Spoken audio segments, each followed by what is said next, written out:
केंद्र सरकार का ड्रीम प्रोजेक्ट सेंट्रल विस्टा, जिसकी लागत लगभग 20,000 करोड़ रुपए बताई गई थी, वो अब आरटीआई की लड़ाई में उलझ गया है। इस प्रोजेक्ट की लागत में पारदर्शिता की कमी बताई जा रही है।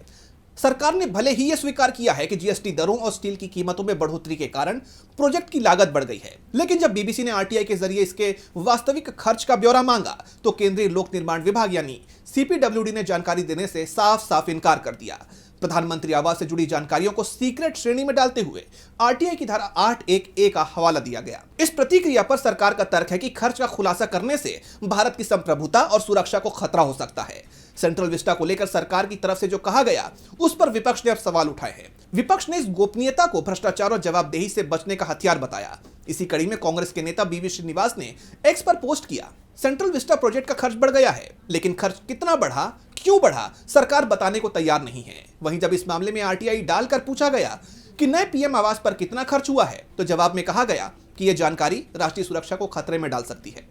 सवाल है कि जब सेंट्रल विस्टा प्रोजेक्ट पर देश की जनता का हजारों करोड़ रुपया खर्च किया जा रहा है, तो लोगों से फिर इस खर्च का हिसाब क्यों छिपाया जा रहा है? क्या जनता को यह भी अधिकार नहीं कि वो सरकार से हिसाब मांग सके? आरटीआई याचिका में कुछ भी बताने से भले ही सरकार ने मना कर दिया हो, लेकिन विपक्ष के सवाल पूछे जाने से यह मुद्दा तूल पकड़ सकता है।